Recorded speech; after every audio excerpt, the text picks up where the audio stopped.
Enjoy करना है कैसा? 10 रुपए से लेकर 100 रुपए तक की 120 छोकरे आपके पास चाहिए? यही रुकना था, अभी लेके आता।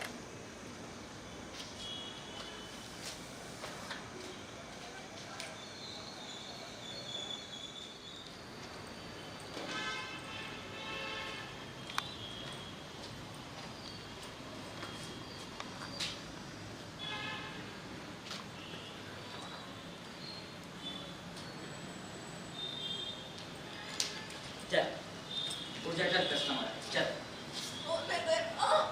चल चल चल उठती कि नहीं? चल सुनना, 1-2 घंटे के बाद फिर सो जाना। 30-40 रुपए मिल जाएंगे, गुजारा कैसे चलेगा? अकेले मेरे हाथ पर रहम कर। नहीं उठेगी ये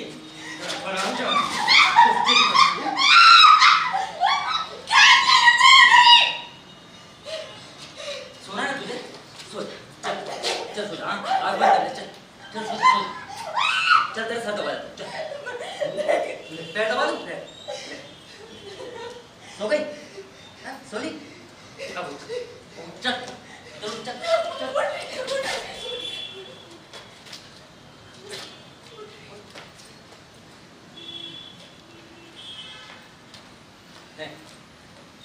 यही साहब ठीक है?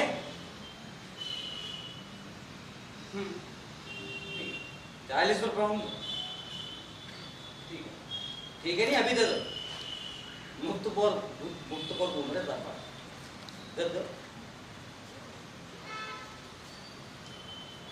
50 नहीं, 50 से।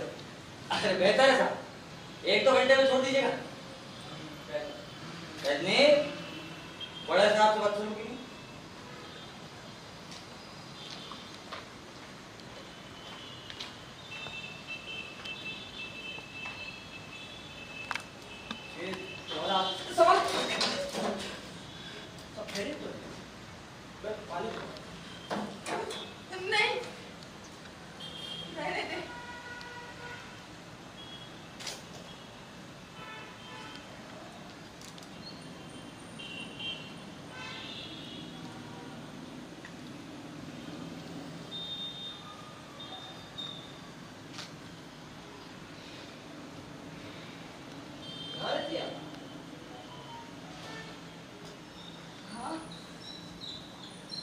जवाब भी तो समझे।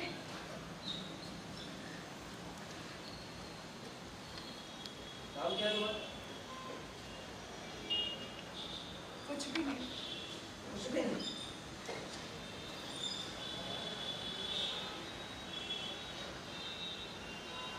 इतना रोका क्यों बोलती है? क्या करना है? अपना काम करना। जाना है मुझे। कहाँ जाना? अपने कमरे में, और कहाँ? ठीक है, तुम जाओ। कहा ना, जो काम करना है वो कर। मुझे तंग क्यों करता है? मैं तुम्हें परेशान नहीं करता, मुझे तुमसे हमदर्दी है। हमदर्दी? मुझे नहीं चाहिए किसी की हमदर्दी। जैसे कहीं आए और कहीं गए। मुझे तो बस सोना है।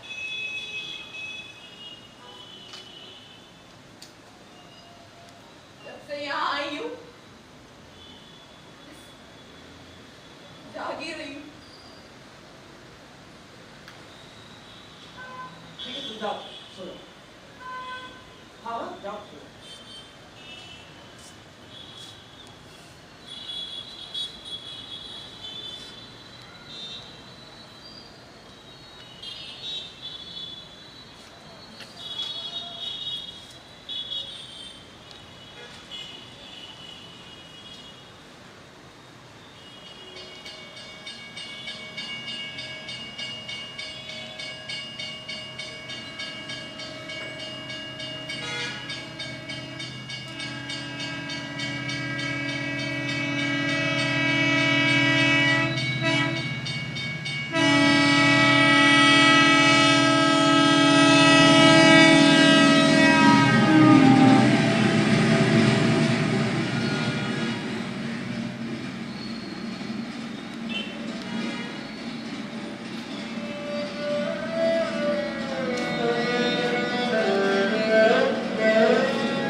रिसाला,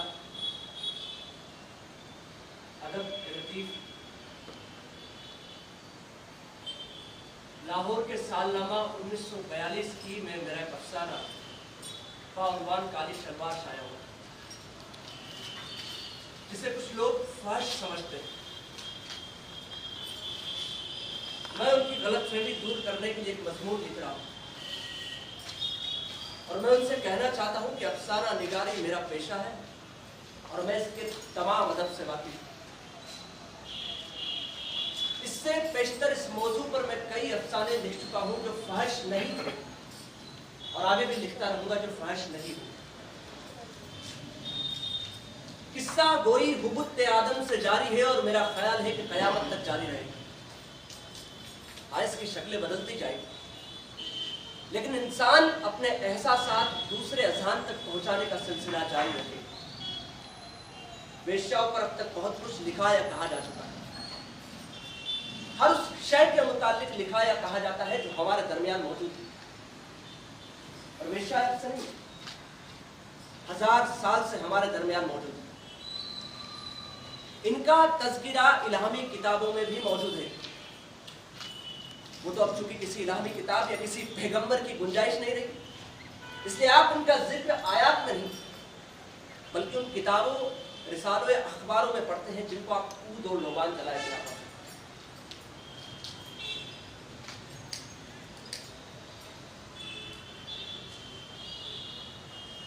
और पढ़ने के बाद रद्दी में भी उठवा सकते हैं। मैं एक ऐसा शख्स हूं जो ऐसी किताबों, रिसालों और अखबारों में लिखता हूं और इसलिए लिखता हूं कि मुझे कुछ कहना होता है। मैं जो देखता हूं, जिस नजर और जिस जाविये से देखता हूं, वही नजर वही जाविया मैं आपके सामने पेश कर देता हूं। अगर तमाम लिखने वाले पागल थे तो आप मेरा शुमार भी पागलों में कर सकते हैं।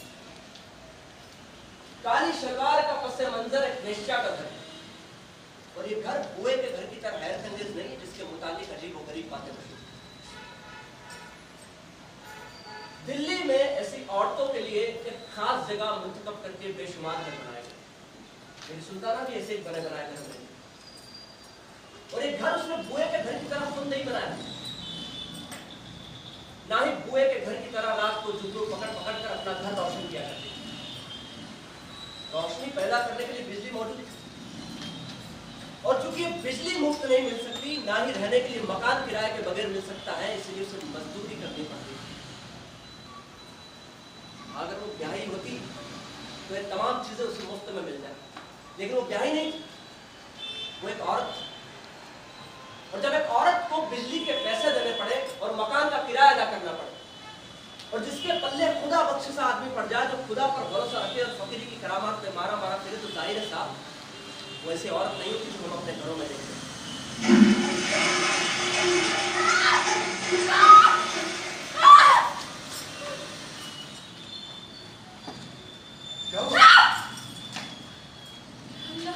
ये पकाना ये क्या है? और ये देगाड़ी जैसे इसमें जंजीर भी लटका रखी है।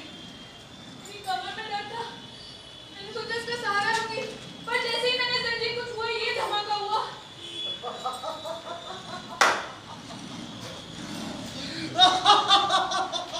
मुझे डर लग रहा है, तुम ऐसी आ रही है। बस क्यों है? देख, दरअसल ये पैखाना नए फैशन का, वहां जाओ, इत्मीनान से बैठो और जब फारिग हो जाओ तो वो जंजीर जो तुझे रेलगाड़ी की लग रही है, वो दरअसल रेलगाड़ी की नहीं है। उसे खींचने से सारी गद्दी फटू फटू करते हुए जमीन में बह जाएगी और तू इतनी सी बात से डर गई। देख देख, अब ये बात मैं पूरे मोहल्ले को बताऊंगा कि तू डर गई थी। नहीं, अभी तो मैं आई हूँ, मैं तो कुर्सी को बैठा देख, सबको बताऊंगा। मेरी सुल्ताना चकले की औरत, चकले की औरतों को यहाँ बैठे लोग कौन नहीं जानते। लगभग हर शहर में एक चकला मौजूद है। बदरुए और मोरी को कौन नहीं जानता। हर घर में बदरुए मोरिया मौजूद है जो शहर की गंदगी बांट ले जाती है। जब हम अपने मरमरी गुसलखानों में बातचीत कर सकते हैं, जब हम साबुन और मिनोइडर का जिक्र कर सकते हैं, तो उन बदरुए और मोरियों का जिक्र क्यों नहीं कर सकते जो हमारे बदन का मेल है। हम मंदिरों और मस्जिदों का जिक्र कर सकते हैं, तो पहले खानों का जिक्र क्यों नहीं करते जहां से निकलकर कई लोग मंदिरों और मस्जिदों का करते हैं? हम अफीम, चरस, भांग, शराब के ठेकों का जिक्र कर सकते हैं, तो उन कोठों का जिक्र क्यों नहीं कर सकते जहां हर किस्म का नशा इस्तेमाल किया जाता है? सफाई कर्मियों से छुआछूत की जाती है। आप यकीन मानेंगे, अगर कोई सफाई कर्मी यहाँ से गंदगी का टोकरा लेकर बाहर निकले तो यकीनन हम अपने नाक पर रुमाल लपेटेंगे और हमें घिन भी आएगी। लेकिन इससे हम सफाई कर्मियों के वजूद से तो मुनकिर नहीं हो सकते, इस फजल से तो इनकार नहीं कर सकते जो रोज हमारे बदन से खारिज होता है। अगर सफाई कर्मियों के मुतालिक बात होती है तो यकीनन कूड़े करकट का जिक्र आएगा। अगर वेश्याओं के मुतालिक बातचीत होती है तो यकीनन उनके पेशे का भी जिक्र आएगा। वेश्याओं के कोठे पर हम नमाज या दुरूद पढ़ने नहीं जाते, बल्कि वहां जिसलिए जाते वो तो जाहिर है। वहां हम इसलिए जाते हैं कि हम वहां जा सकते हैं, वहां जाकर हम अपनी मतलूबा जिन्स बेरोक टोक खरीद सकते हैं। जब हमें वहां जाने की खुली इजाजत है, जब एक औरत अपनी मर्जी से वेश्या बन सकती है और एक लाइसेंस से लेकर जिस्म फरोशी का धंधा शुरू कर सकती है, जब एक तिजारत कानून जायज तस्लीम की जाती है, फिर हम वेश्याओं के मुताबिक क्यों बातचीत नहीं कर सकते? हम एक नौजवान लड़के और एक नौजवान लड़की का बाहमी रिश्ता मुआशका करा सकते हैं, उनकी पहली मुलाकात दातागंज बख्श मज़ार पर करा सकते हैं, एक दलाल बुढ़िया उनके बीच में ला सकते हैं जो दो पिछली रूहों को बार बार मिलाती रहती है। फिर अगर हम खुद चाहे तो उनका इश्क नाकाम करा सकते हैं, दोनों को ज़ाहिर करवा सकते हैं, और एक का जनाजा इस कोने से और दूसरे का जनाजा उस कोने से उठवा सकते हैं, और जरूरत महसूस हुई तो ऊपर से फरिश्तों के हाथों फूलों की बारिश भी करवा सकते हैं। फिर हम वेश्याओं के मुताबिक क्यों बातचीत नहीं कर सकते? उन्हें तो उन फरिश्तों और फूलों की जरूरत नहीं होती। अरे अगर वो मरती है ना तो दूसरे मोहल्ले से कोई जनाजा उसकी मौत का साथ नहीं देता, कोई कब्र उसके कब्र से मिलने की ख्वाहिश नहीं करती।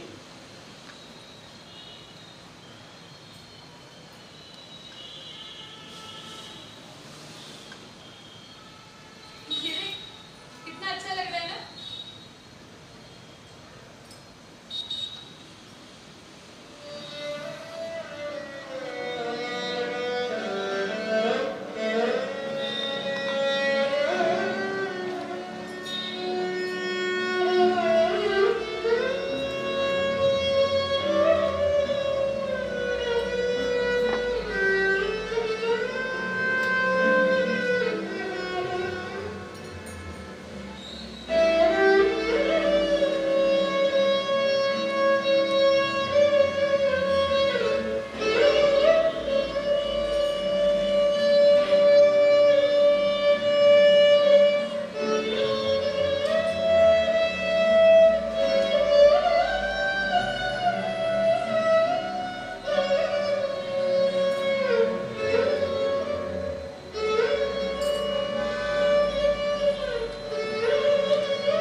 कुछ कहा तूने?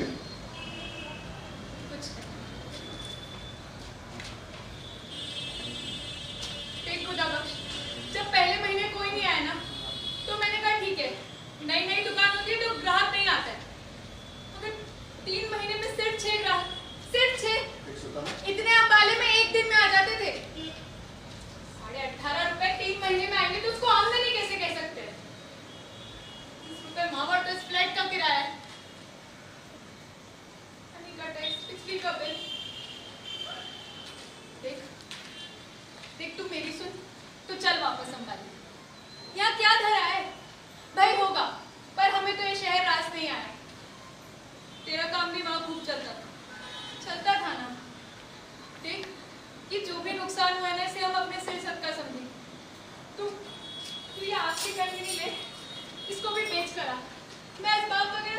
कर रखती हूँ।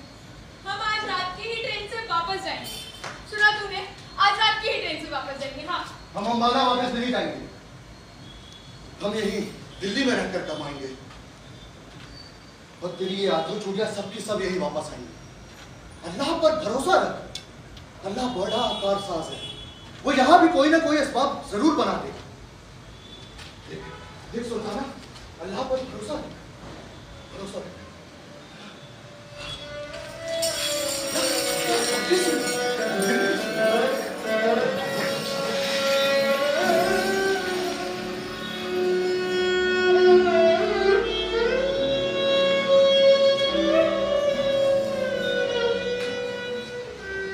वेश्याओं का वजूद खुद एक जनाजा है जो समाज खुद अपने कंधों पर उठाए। वो जब तक इसे दफन नहीं करेगा इसके मुताबिक बातचीत होती रहेगी। ये लाश गली सड़ी सही, बदबूदार सही, मुतफिन सही, लेकिन इस लाश का मुंह देखने में क्या मसला है? क्या ये हमारी कुछ नहीं लगती? हम कभी कभार दफन हटाकर इस लाश का मुंह देखते रहे। मैंने मेरे अफसाने काली शलवार में इस लाश का मुंह दिखाया। मुलाहिजा हो कि सड़क के दूसरी तरफ माल गोदाम है जो इस कोने से उस कोने तक फैला हुआ। दाहिने हाथ पर लोहे की छत के नीचे बड़ी बड़ी गांठें पड़ी रहती थी और कई तरह के मालो असबाब के ढेर लगे रहते थे। बाएं तरफ एक लंबा चौड़ा मैदान है जिस पर बेशुमार रेल की पटरियां बिछी हुई। धूप से लोहे की पटरियां जब चमकती तो सुल्ताना अपने हाथों में दिखती थी, जिस पर नीली नीली रगे बिल्कुल पटरियों की तरह उड़ने लगी। इस लंबे और चौड़े मैदान में सुबह शाम इंजनों की छुक छुक गूंजती रहती। सुबह शाम सुल्ताना जब अपनी बालकनी में आती तो एक अजीब समा उससे नजर आता। वो रेलगाड़ी के किसी डिब्बे को जिसे इंजन ने धक्का देकर छोड़ दिया है अकेले पटरियों पर चलता हुआ देखती तो उसे खुद का ख्याल आता। उसे ऐसा महसूस होता कि उसे भी किसी ने जिंदगी की पटरी पर धक्का देकर छोड़ दिया और वो चली जा रही। तरह तरह के लोग कांटे बदल रहे हैं, वो चली जा रही है। और एक दिन ऐसा आएगा इस धक्के का जोर आहिस्ता आहिस्ता खत्म हो जाएगा और वो कहीं रुक जाएगा, कहीं किसी ऐसे मुकाम पर जो उसका देखा वाला ना हो। अबे अपनी अम्मा को याद करना साले, ये तो मैं याद दिला दूंगा।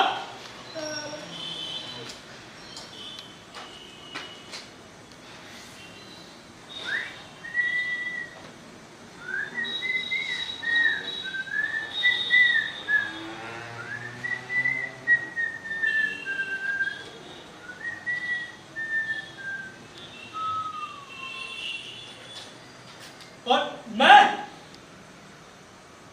आजा। रास्ता क्या है? क्या? ऊपर आने का रास्ता क्या है? ये इसी गली से।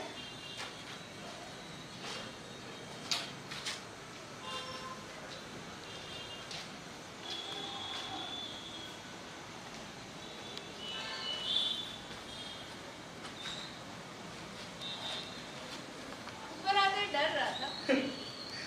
तुम्हें कैसे पता चला? वैसे इसमें डरने की बात ही क्या है? नहीं, मैंने देखा कि तू उधर रुका, फिर तूने कुछ सोचा, फिर इधर आया।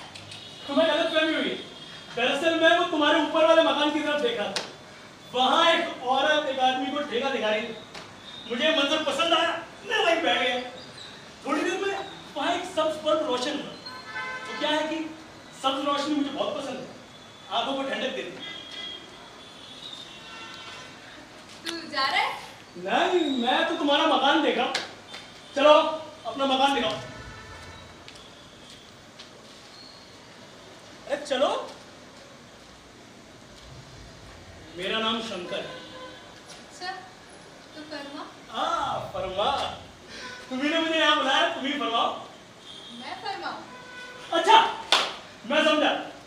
दरअसल तुम्हें गलतफहमी हुई है। मैं ऐसा आदमी नहीं हूँ जो आता है तो कुछ देकर जाता है। डॉक्टरों की तरह मेरी भी फीस है। जब मैं आऊं मुझे कुछ ना कुछ देना होता है।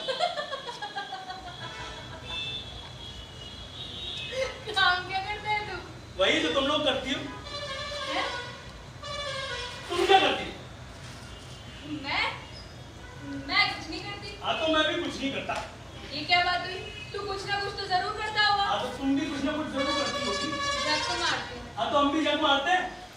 तो मैं हाजिर हूँ, लेकिन झक मारने के लिए पैसे अदा नहीं। होश की दवा कर, ये लंगर खाना नहीं है। हाँ तो मैं भी वॉलेंटियर नहीं हूँ। वॉलंटियर कौन होता है?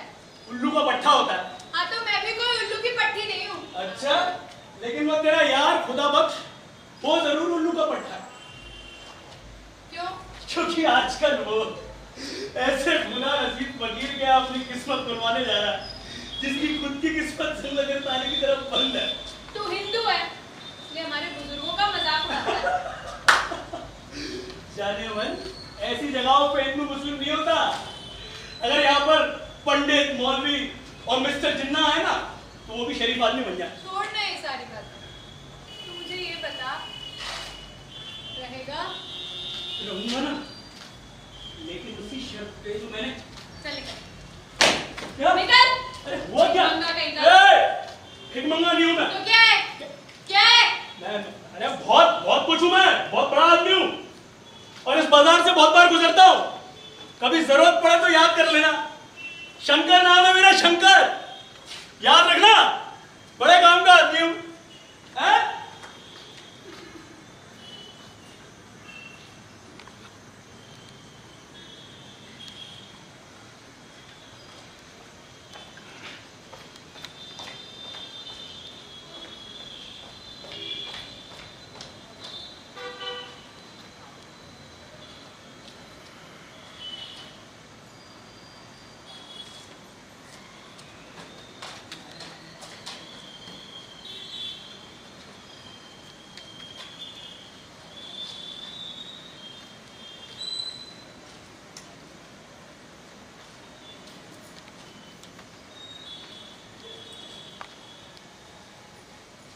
क्या कर रहे हैं? मैं अपनी एक कमीज ढूंढ रहा था, तो बहुत दिनों से नहीं मिल रही थी। खुदा बख्श, हाँ? सारा दिन कहाँ गायब रहा? वो मैं पुराने किले के पास गया था। मैं वहां रोज जाता हूँ। वहां एक बुजुर्ग कुछ दिनों से ठहरे हुए थे। मैं इसलिए जाता हूँ क्योंकि हमारे दिन फिर जाए। कुछ कहा उन्होंने तेरे से? नहीं, अभी तो कुछ नहीं कहा, लेकिन देखना, मैं जो उनकी खिदमत कर रहा हूँ कभी अकारत नहीं जाएगी। अल्लाह का फजल शामिल हाल रहा तो जरूर वारे न्यारे सारा सारा दिन तू घर से गायब रहता है। मैं अब पिंजरे में कैद रहती हूँ, कहीं जा सकती हूँ ना आ सकती हूँ। मुहर्रम सिर पर आ गए, कुछ तूने इसकी फिक्र की कि मुझे काले कपड़े चाहिए? बताओ, घर में फूटी कौड़ी नहीं है, एक-एक करके बिक गई। कैसे चलेगा? ये फकीरों के पीछे कब तक मारा फिरेगा तू? मेरी बांध तो अपना काम शुरू कर दे, कुछ तो सहारा हो जाएगा। अरे कैसी बातें कर रही है? अब कुछ नया काम शुरू करने के लिए थोड़ा बहुत सरमाया तो चाहिए होगा ना। और देख, मुझसे ये दुख भरी बातें मत किया कर, बर्दाश्त नहीं होती। वैसे भी अम्बाला से यहाँ आके मैंने बहुत बड़ी गलती की, लेकिन जो करता है वो अल्लाह ही करता है और हमारी बेहतरी के लिए करता है। क्या पता कुछ दिन तकलीफें बर्दाश्त। कुछ भी कर, पर मुझे काली शलवार का एक कपड़ा जरूर ला कर दे। देख, मेरे पास बोस की कमीज है, मैं उसे काला रंगवा लूंगी। सफेद नैनो का एक नया दुपट्टा भी है जो तूने मुझे ला कर दिया था, वो भी इस कमीज के साथ रंगवा लूंगी। सिर्फ एक शलवार की कसर है, सो तू किसी न किसी तरह पूरी कर दे। देख मेरी जान कसम, किसी भक्ति का आकर डाला तो देख, अब तू खाना खा जोर दिए जा रहे हो, मैं कहाँ से लाऊंगा? यहाँ अफीम खाने के लिए तो मेरे पास। कुछ भी कर, पर मुझे 4.5 गज काली साटन ला कर दे। दुआ कर कि आज रात अल्लाह 2-3 आदमी भेज दे। लेकिन तू कुछ नहीं करेगा। तू चाहे तो इतने पैसे आसानी से बना सकता है। जंग से पहले ये साटन 12-14 आने गज मिल जाती थी, अब 1.25 रुपए गज मिलती है।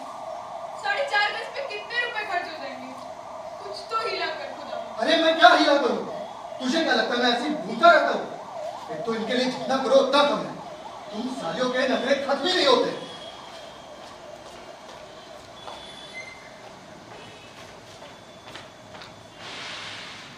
जहन पढ़ने वालों के लिए इससे अच्छे इशारे और क्या होंगे? मैंने सुल्ताना की जिंदगी का असली नक्शा इन इशारों और इन कनाइयों से पेश करने की कामयाबी से की। दिल्ली की म्युनिसिपल कमेटी ने दिल्ली की वेश्याओं के लिए एक खास जगह मुकर्रर करते वक्त ये नहीं सोचा होगा कि माल गुदाम उनकी जिंदगी का असली नक्शा पेश करता है। लेकिन जो साहिब नजर है वो तो मकानों और माल गुदामों को देखकर काली शलवार जैसे कई अफसाने लिखे। मैंने इस लाश का मुंह एक बार यूं भी दिखाया। मैं अपने मशहूर अफसाने हतक का आगाज कुछ इन सत्रों में करता कि दिन भर की थकी मांदी वो अभी पलंग पर लेटी थी और लेटते ही सोई। म्युनिसिपल कमेटी का दरोगा सफाई, जिसे वो सेठ जी के नाम से पुकारा करती थी, अभी उसकी हड्डी फसलियां झिझोड़ कर घर वापस गया। वो चाहता तो रात में ही रुक सकता था, लेकिन उसे अपनी धर्मपत्नी का ख्याल जो उससे बेहद प्रेम करती थी। वो रुपये जो उसने अपनी जिस्मानी मशक्कत के बदले दरोगा से वसूल किए थे, उसकी चुस्त और थूक भरी चोली में ऊपर की ओर उड़े हुए। सांस के उतार चढ़ाव से चांदी के सिक्के खनखनाने लगते तो उसकी खनखनाहट उसके गैर आम धड़कनों में खुलने जाती। उसे ऐसा महसूस होता कि उन सिक्कों की चांदी पिघलकर उसके खून में टपक रही है। ये सुल्ताना की एक बहन सौगंधी की तस्वीर है। उसके पास खुदा बख्श के बजाय एक खारिश ज़दा कुत्ता था। खुदा बख्श सुल्ताना के कोई काम ना सका, मगर एक खारिश ज़दा कुत्ता सौगंधी के बहुत काम आया। सौगंधी चाहती थी कि अपनी सारी जिंदगी वो ऐसे संदूक में रहकर गुजार दे जिसके बाहर ढूंढने वाले ढूंढते रहते। ये जिंदगी जो 5 बरस से गुजार रही थी, आंख मिचोली तो थी। कभी वो किसी को ढूंढ लेती, कभी वो उसे ढूंढ लेती।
क्या कर रही है?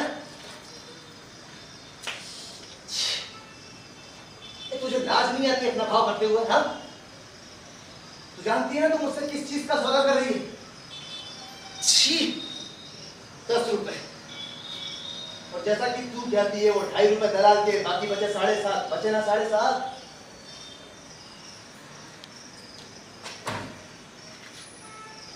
अब इन 7.5 रुपए में सौगंधी मुझे ऐसी चीज देने का वादा करती है जो तू मुझे दे ही नहीं सकती।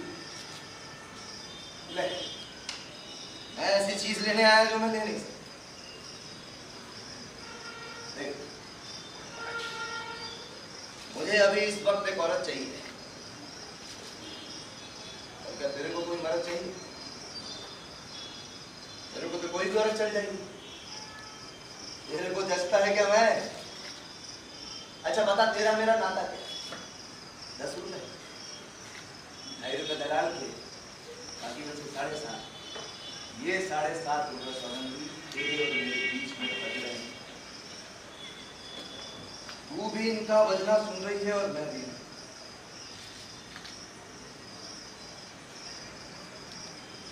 कोई ऐसी बात करते हैं जिससे तुझे मेरी जरूरत है, मुझे दे दे। पुणे में हवलदार हूँ, हफ्ते में 1 बार आऊंगा, 3-4 दिन के लिए। ये धंधा छोड़, तेरा जो भी खर्चा होगा वो मैं दूंगा ना। क्या बोला इसको? और तू इसे खोली कहती है? क्या चिथड़े चिद्दिया सौगंधी क्या हाल बना के रखा है तूने अपना। ये देख, ये पास मारते उठा के बाहर फेंकने ना ख्याल नहीं रखती सौगंधी बिल्कुल भी। ओ ये तेरे पानी पीने का मटका है। इतना बास मारता है इसका पानी बाहर फेंक। ऐसा घर वैसा अपने बालों का हल बना के रखा है तूने। सत्यानाश। नाक तो में कैसी टमाटर जैसी लाल हो रही है। आप लगा देता हूँ। आना।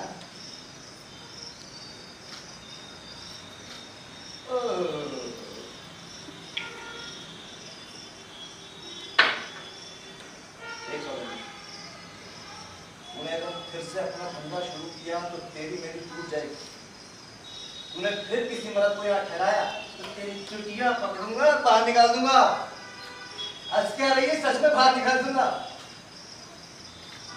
इस महीने का खर्चा मैं तुझे पुणे पहुंचते ही मनी ऑर्डर कर दूंगा, चिंता मत कर। बता बाप क्या भाड़ा है इसको? नाम क्या है तेरा? माधव कर्माकर। माधव कमराकर नहीं, कर्माकर। हाँ भाई, माधव कमरा।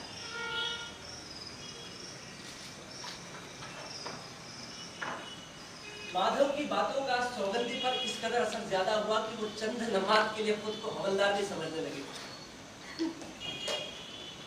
हर रोज रात को उसका पुराना नया मुलाकाती जब सौगंधी से कहा करता था कि सौगंधी मैं तुझसे प्रेम करता हूँ, वो ये जानते हुए कि वो झूठ बोल रहा है, बस मौन हो जाया करती थी और ऐसा महसूस करती थी कि उससे प्रेम किया जा रहा है।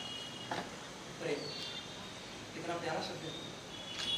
प्रेम कर सकने की अहलियत उसके अंदर इस कदर ज्यादा थी कि हर उस मर्द से जो रोज रात को उसके बिस्तर पर होता था मोहब्बत कर सकती थी और उसे निभा भी सकती थी।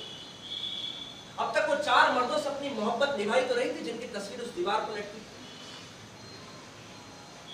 महीने में एक बार माधव पुणे से आता था और लौटते वक्त हमेशा यही कहा करता था, देख सौगंध, अगर तूने फिर से धंधा शुरू किया तो बस तेरी मेरी टूट। अगर तूने फिर किसी मर्द को यहाँ ठहराया तो चुटिया पकड़कर बाहर निकाल दो। इस महीने का खर्च मैं पूरा पहुंचते ही मनी ऑर्डर कर दूं। क्या बड़ा इसको नहीं? ना तो माधव ने कभी पूना से खर्च भेजा और ना सौगंधी ने अपना धंधा बना। ना कभी सौगंधी ने माधव से कहा ये तुम क्या टाइटल क्या रहता है, कभी एक खुदी कौड़ी भी दिए तुमने मुझे। ना कभी माधव ने सौगंधी से कहा कि ये पैसे तेरे पास आए कहां से, जबकि मैं तो कुछ देता नहीं। दोनों जानते थे कि दोनों क्या कर रहे थे, दोनों झूठ की जिंदगी बसर कर रहे थे, पर सौगंधी खुश थी। क्यों? क्योंकि उसे खुश रहना पड़ता है। जिसे असल सोना ना मिले ना, वो मुलम्मा किए गहनों में ही राजी हो जाया करता। उस वक्त सौगंधी थकी मारी अपने पलंग पर सो रही थी। बिजली का कुमकुमा जिसे वो ऑफ करना भूल गई थी उसके सिर के ऊपर में लगा। उसकी रोशनी उसकी बूंदी हुई आंखों पर पड़ रही थी। तभी अचानक से उसे किसी की आवाज आई।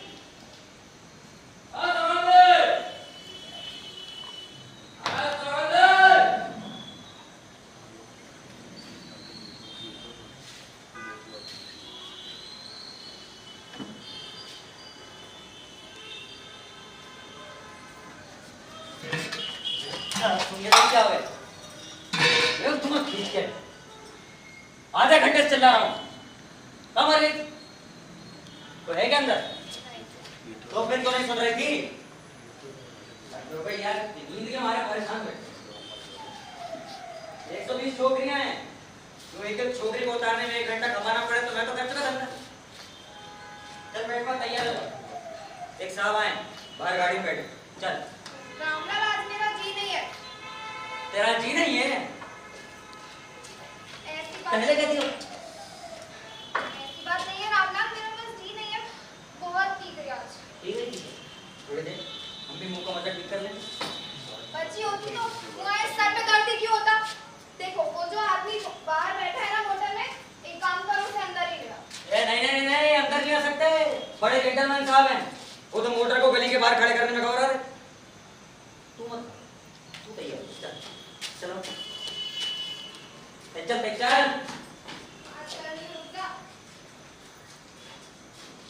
ले चल।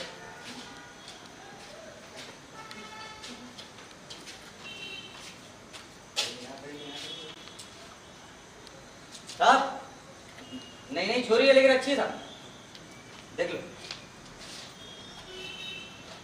आजा आगे आजा, सबको दिखा पूरा। हाँ।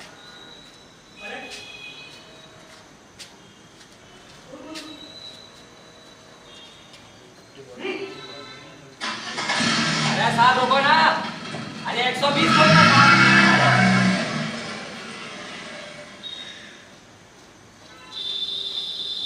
पसंद नहीं किया तुझे? 1 घंटा वेस्ट किया मैंने। चल तू तो जब ही कर खाना सोना धंधा तुम लोगों को। साले भड़वे।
सुबह सुबह स्नान ध्यान अच्छा है, बहुत अच्छा है, हाँ?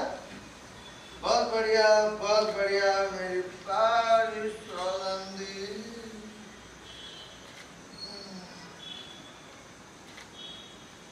क्या बात है, गुस्से में लग रही है मेरी लाल में। सौगंधी, आज तूने मेरा कहना मान ही लिया, हाँ?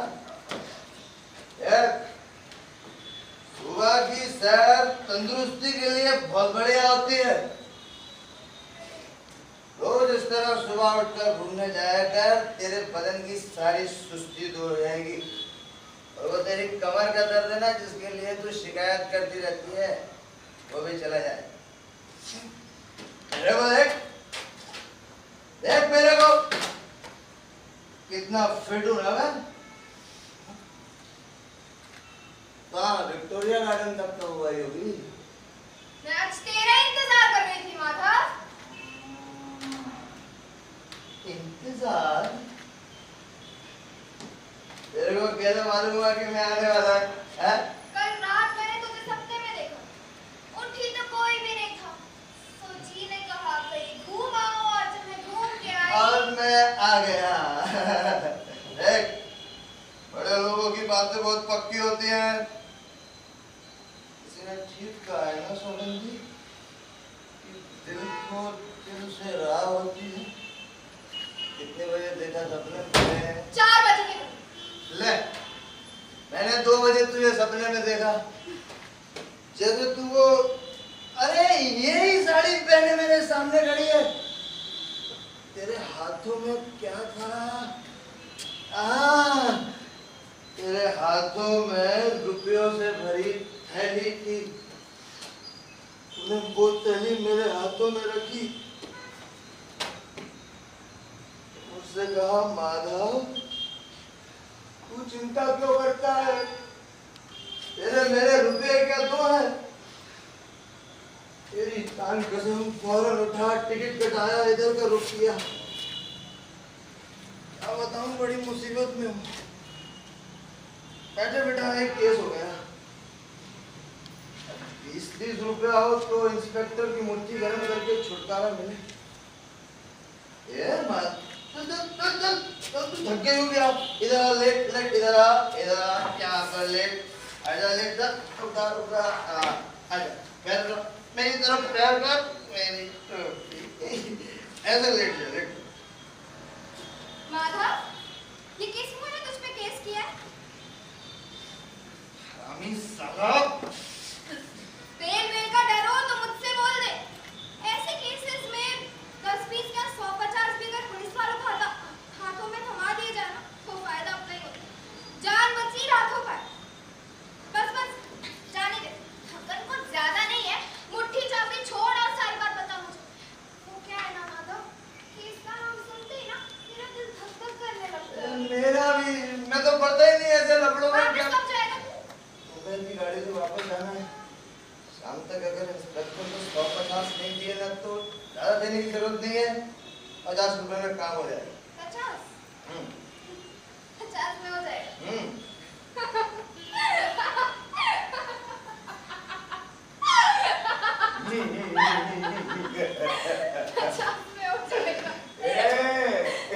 इसकी तस्वीर देख कर तू म्युनिसिपैलिटी की दरोगा की।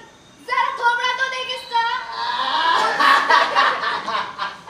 मुझसे कहता था एक रानी मुझ पे आशिक हो गई। ये मुंह और मजदूर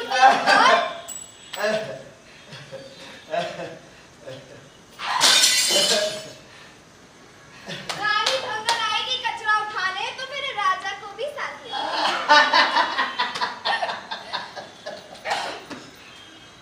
इस साले का यहाँ क्या मतलब है? ढोंडी शक्ल का कोई आदमी यहाँ नहीं रहेगा। हाँ, कोई नहीं रहेगा, कैसे रहेगा यार?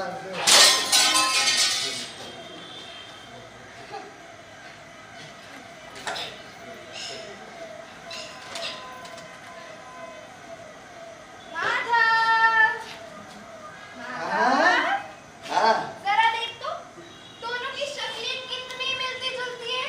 देख देख, देख ना। है ना? अच्छा किया, बहुत अच्छा किया। ये तस्वीर मुझे वैसे भी पसंद नहीं थी, अच्छा किया। मुझे ये तस्वीर पसंद नहीं थी, पर मैं पूछती हूँ तुझ में ऐसी कौन सी चीज है जो किसी को पसंद आ सकती है? हाँ? ये तेरी नुकीली सीना या ये तेरे बालों भरा माथा? बंदी, क्या खबर? बता ना मुझे तेरी कौन सी ऐसी चीज है जो किसी को पसंद आ सकती है? ये तेरे बड़े हुए कान या ये तेरी मुंह की बात या ये तेरे बदन का मैल? तुझे ये फोटो पसंद नहीं। अरे पसंद भी कैसे होती? इतने ऐप जो छुपा रखे थे उसने तेरे। और वैसे भी आजकल तो जमाना ही ऐसा है, जो ऐप छुपाए वही बुरा। एक समंदर, मुझे ऐसा लगता है कि तूने अपना धंधा फिर से शुरू कर दिया है। मैं तुझे आखिरी बार अगर समझा। तूने फिर से ये धंधा शुरू किया तो तेरी मेरी टूट जाएगी।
हो क्या गया है? माँ का सर। वो पापा ने मुझसे सवाल पूछने वाला क्यों नहीं कहा? क्यों नहीं कहा? तू जा वरना मैं खबरदार पड़ी रह दे उसे। तू जा, तू जा, तू जा।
कौन है जो लज्जत हासिल करने के वास्ते वेश्याओं के धोखे पर जाए?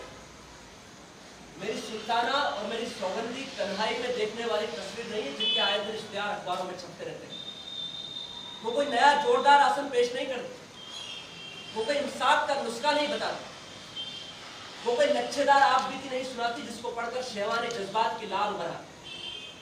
मेरा जेर बहस अफसाना काली शलवार अगर आप गौर से पढ़ेंगे तो जेल की बातें आपके समझ में आएगी।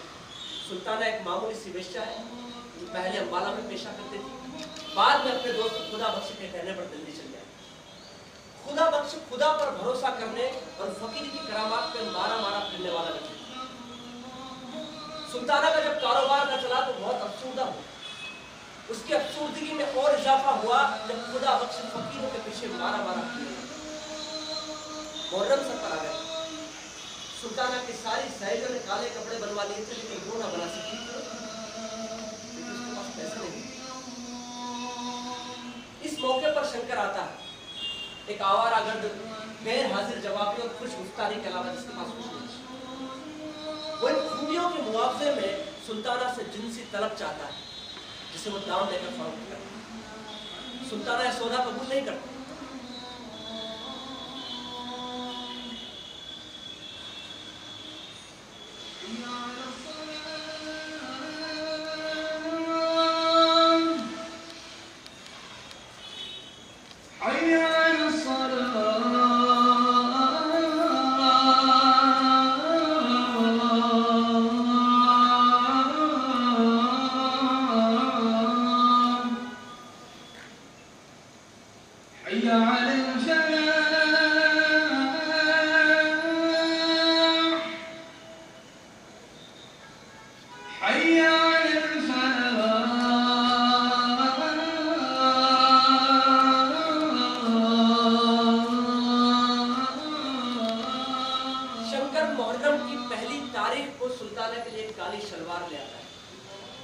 खुदा बख्श का खुदा और खुदा रसीदा बुजुर्गों पर एहतिकाद काम नहीं आता, लेकिन शंकर की ज़लालत काम आती।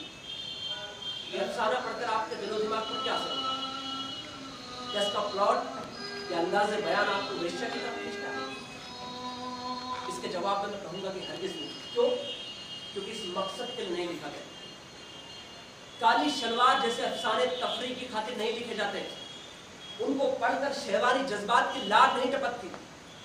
मैं इसको लिख के कोई शर्मनाक फेल का मुर्तकिब नहीं। मुझे फख्र है कि मैं इसका मुसन्निफ। मैं शुक्र करता हूँ कि मैंने कोई ऐसी मसनवी नहीं की जिनके अशार में आपकी खिदमत में नमूने के तौर पर पेश कर रहा हूँ।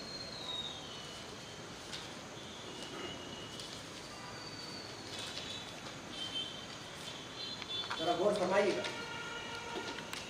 हाथापाई से हाँपते जाना, खुलते जाने पर ढांपते जाना, वो तेरा मुंह से मुंह भिड़ा देना, वो तेरा जेब कलरा देना, वो तेरा प्यार से लिपट जाना और दिल खोल के चिमट जाना, होले होले पुकारने लगना, धीरे हाथों से मारने लगना, मुंह से कुछ कुछ पड़े बके जाना, छूट जाने के गोद के जाना, थक के कहना खुदा के वास्ते छोड़, नींद आई है मुझे ना छोड़, वो तेरा ढीले छोड़ना वे बस, वो तेरा सुस्त होके कहना बस, बात बाकी ना रही, अब तो रात बाकी ना रही।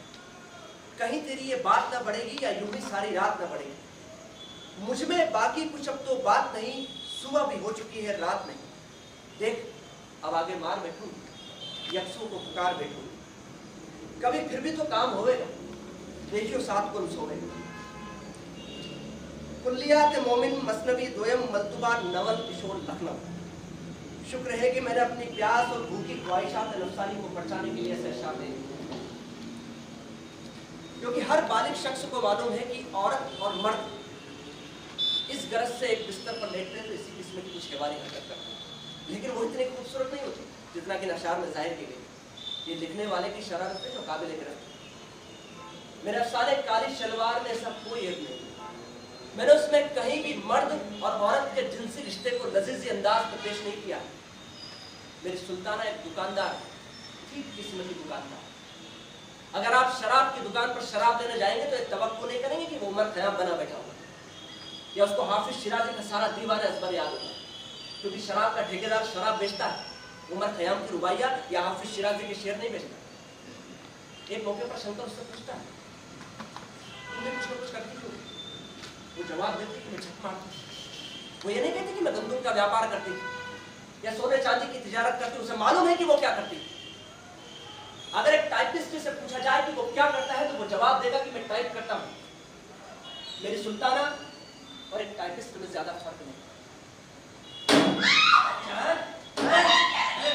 खाना पीना सोना काम कब करेगी? कब करेगी काम? चल तेरे को आज की चटनी।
छोटी सी कोशिश थी हम लोगों की। एक बार अपना अपना परिचय दे दो।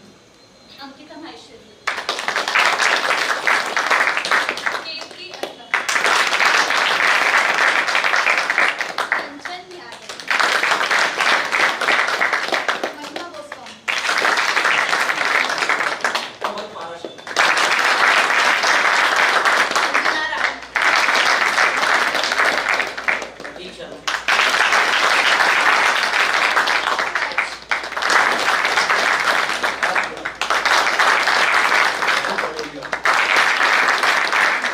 संजना गुप्ता।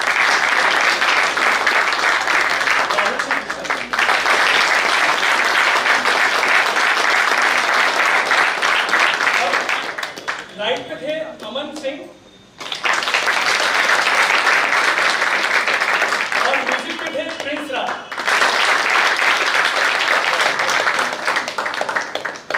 मेकअप किया था मयंक ने।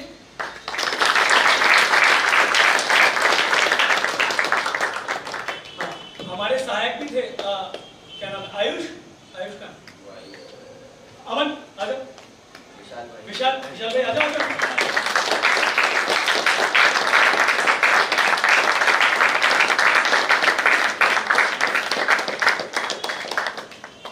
धन्यवाद।